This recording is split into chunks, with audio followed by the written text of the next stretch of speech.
अरे सागरा भीम माझा येथे निजला, शांत हो जरा. अरे सागरा भीम माझा येथे निजला, शांत हो जरा. अरे सागरा. डॉक्टर बाबासाहेब आंबेडकर जन्मानेच महामानव होते, म्हणून तर त्यांची महामानव असण्याची लक्षणे त्यांच्या संस्कारशील बालपणात आणि त्यांच्या यशस्वी अशा प्रदीर्घ विद्यार्थी दशेत व्यक्त होत आहे. आपल्या अस्पृश्योद्धारांच्या महान कार्याचा आरंभ केला. मानवतेच्या सन्मानासाठी महान कार्य प्राप्तीस आणले. भगवान बुद्धांनंतर या जगात डॉक्टर बाबासाहेब आंबेडकरांच्या मृत्यूला महापरिनिर्वाण म्हटले जाते, कारण डॉक्टर बाबासाहेब आंबेडकर यांनी या देशातील अनेक दलित पीडित समाजाला मानवता, समता, बंधुत्व, न्याय देण्यासाठी कष्ट उपासले, अनेक प्रकारचे लढे दिले व दलितांना, पीडितांना माणुसकी प्राप्त करून दिली. तसेच त्यांनी भारताची राज्यघटना लिहिली.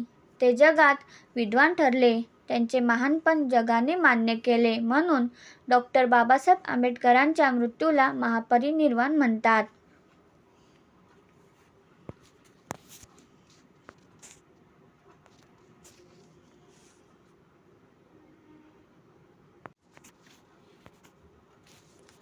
रविवार 14 ऑक्टोबर 1956 हा विजयादशमीचा दिवस उगवला. नागपूर नगरात जिकडे तिकडे उत्साहाचे वातावरण दिसत होते. भिक्षू चंद्रमणी महास्तवीर यांच्या हस्ते डॉक्टर बाबासाहेब आंबेडकरांनी प्रथम स्वतः बौद्ध धम्माची दीक्षा घेतली. त्यानंतर त्यांनी दीक्षाभूमीवर उपस्थित असलेल्या लाखो अस्पृश्यांना बौद्ध धम्माची दीक्षा दिली.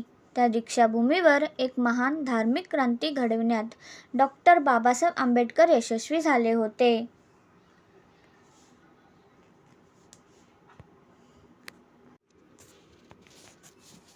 15 ऑक्टोबर ते 23 नोव्हेंबर 1956 या कालावधीत बाबासाहेबांनी वेगवेगळ्या ठिकाणी जाऊन त्यांनी बौद्ध धम्माचा प्रचार व प्रसार केला. 29 नोव्हेंबर 1956 रोजी बाबासाहेबांनी भिक्षू चंद्रमणी महास्तवीर यांना श्रद्धापूर्वक भेट दिली. तेथूनच त्यांनी 30 नोव्हेंबरला दिल्लीत येत असल्याची तार नानकचंद रत्तू यांना केली. त्या तारेप्रमाणे त्या दिवशी बाबासाहेब विमानाने दिल्लीला येऊन आपल्या घरी परतले.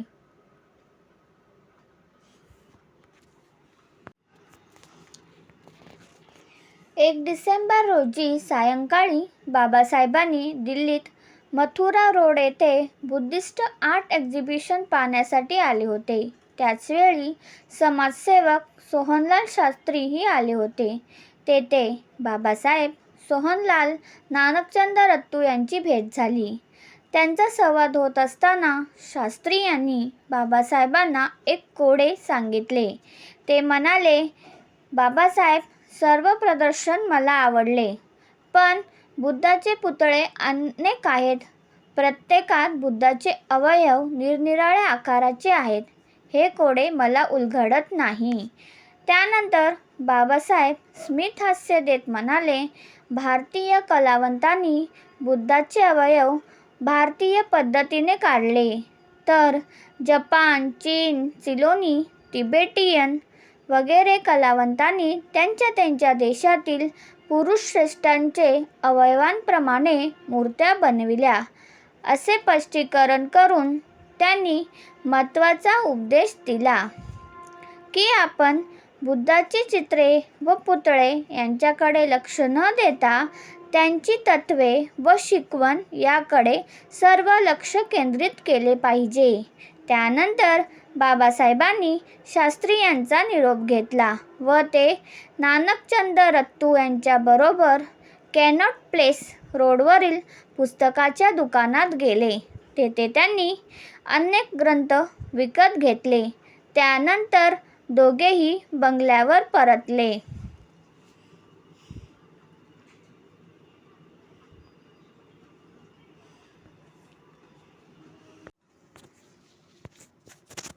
दोन डिसेंबर रोजी सायंकाळी तिबेटचे बौद्ध धम्माचे धम्मगुरू दलाई लामा यांचा सत्कार समारंभ आयोजित केला होता. बाबासाहेबांना संयोजकांनी कार्यक्रमास येण्यासाठी निमंत्रण दिले होते. बाबासाहेब नानकचंद रत्तू यांच्याबरोबर कार्यक्रमात सहभागी झाले. तिथे त्यांनी बौद्ध धम्माच्या प्रचारासाठी काय काय केले पाहिजे या विषयावर तेथे जमलेल्या लोकांना मार्गदर्शन केले.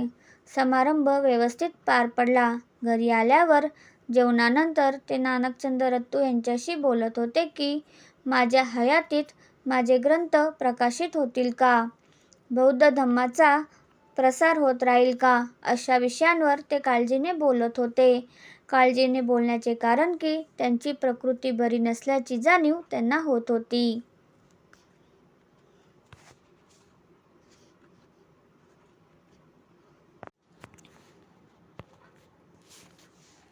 3 डिसेंबर रोजी बाबासाहेब नानकचंद रत्तूबरोबर आजारी असलेल्या वृद्ध माळेला भेटण्यास त्याच्या राहत्या घरी गेले. त्यांना पाहून आजारी माळ्याचे डोळे पाणावले. तो म्हणाला, प्रत्यक्ष भगवान माझ्या घरी आले. वृद्ध माळ्यांनी बाबासाहेबांचे दोन्ही हात पकडून अश्रू गाळत सांगू लागले, मला मृत्यूच्या अगोदर प्रत्यक्ष भगवानाचे दर्शन झाले. हे माझे मोठे भाग्य. बाबासाहेबांनी माळ्याला धीर देत म्हणाले, अरे रडू नको, औषधोपचार कर. मृत्यू कधीही टाळता येत नाही, पण उपचाराने थोडा आराम मिळू शकतो. मृत्यूला एवढे तू भीतोस? अरे सर्वांना कधीतरी मरायचेच आहे, मला सुद्धा. तू शांत हो, मी पाठवतो ते औषध घे. कदाचित बाबासाहेबांना आपले जवळ येत असलेल्या मृत्यूची चाहूल जाणवत होती. रात्री बाबासाहेब नानकचंद रत्तूला बुद्ध आणि कार्ल मार्क्स ग्रंथाचा मजकूर व पत्रोत्तरे टाईप करण्यासाठी दिले. नानकचंद रत्तूचे काम चालू असतानाच बाबासाहेब झोपी गेले.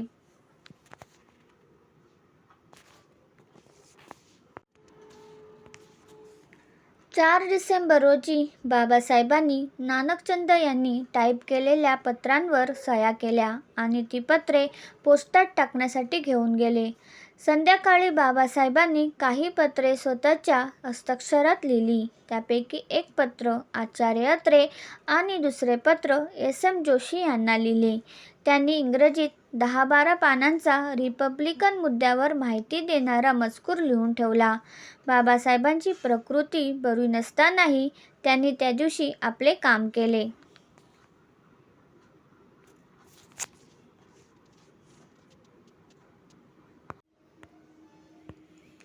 5 डिसेंबर रोजी बाबासाहेबांची तब्येत थोडी अजून बिघडली. दिवसभर ते अस्वस्थ होते. अशा अवस्थेत त्यांनी बुद्ध अँड कार्ल मार्क्स या ग्रंथाचा मजकूर 3-4 पानांचा लिहिला.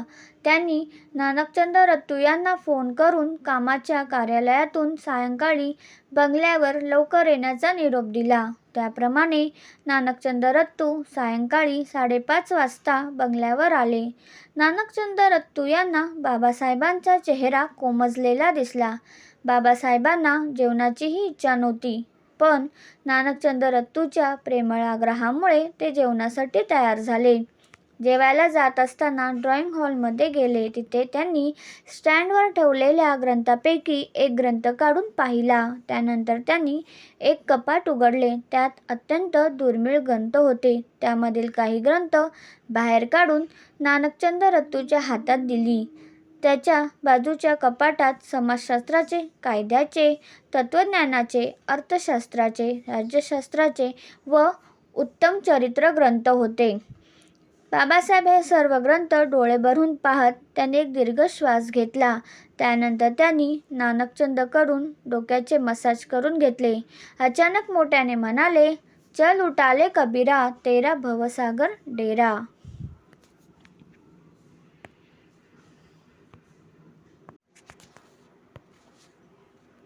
प्रकृती बरी नसतानाही बाबासाहेब शेवटच्या दिवसापर्यंत आपल्या यथाशक्तीने काम करत राहिले.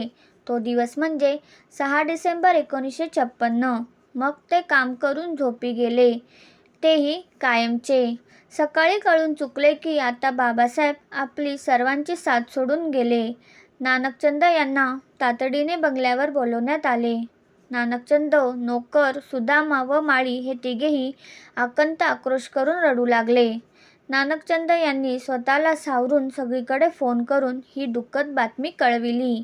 ही बातमी कळताच संपूर्ण भारत शोकांतात गेला.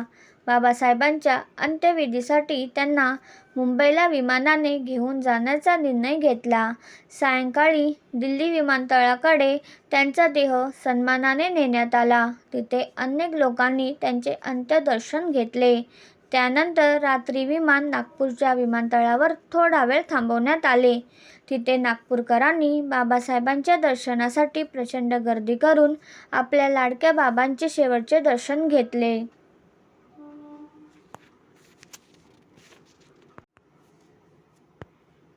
7 डिसेंबर 1956 रोजी विमान पहाटे 2 वाजता सांताक्रूझ विमानतळावर उतरले. तेथेही बाबासाहेबांचे अंत्यदर्शन घेण्यासाठी मोठ्या संख्येने जनता जमली होती. त्यानंतर त्यांचे पार्थिव शरीर सन्मानाने त्यांच्या राहत्या घरी राजगृहात आणण्यात आला. सर्वांना त्यांचे अंत्यदर्शन घेता यावे म्हणून राजगृह बंगल्याच्या मुख्य प्रवेशद्वाराजवळ त्यांचा देह अगदी व्यवस्थित ठेवण्यात आला. प्रचंड संख्येने जमू लागलेले लोक आपल्या परमपूज्य बाबासाहेबांचे अंत्यदर्शन घेत होते. त्यानंतर दुपारी त्यांच्या अंत्ययात्रेला सुरुवात झाली. जमलेले सर्व लोक अश्रुढाळीत हुंदके देत बौद्ध धम्माचे त्रिसरण म्हणत दादर चौपाटीच्या दिशेने मंद गतीने अंत्ययात्रा सायंकाळी स्मशानभूमीवर पोहोचली. शोकविव्हळ महासमुदायाच्या साक्षीने सशस्त्र पोलीस दलाने बंदुकीने बार काढून डॉ. बाबासाहेब आंबेडकर या महामानवाला मानवंदना दिली. त्यानंतर चिरंजीव यशवंतरावांनी आपल्या वडिलांच्या देहाला अग्नी दिला. सगळीकडे शोकांतिका पसरली होती. अथांग जनसागर आपल्या ओल्या नयनांनी बाबासाहेब अमर रहे च्या घोषणा देत होत्या. अखेर अन्यायाविरुद्ध सतत धगधगणारा महामानव आपली सार्थक यात्रा पूर्ण करून सदेह पंचतत्वात विलीन झाले. काशी गेला चाली जीवाची लागी, भीमा पाठी या जगात आता पायी उरलेला नाही. असे म्हणून दलित सारे रडू लागे धाई धाई, चैत्यभूमीच्या ठिकाणी अशी संगे सवे नयनी वाई. अजून कोटी दिले तरीही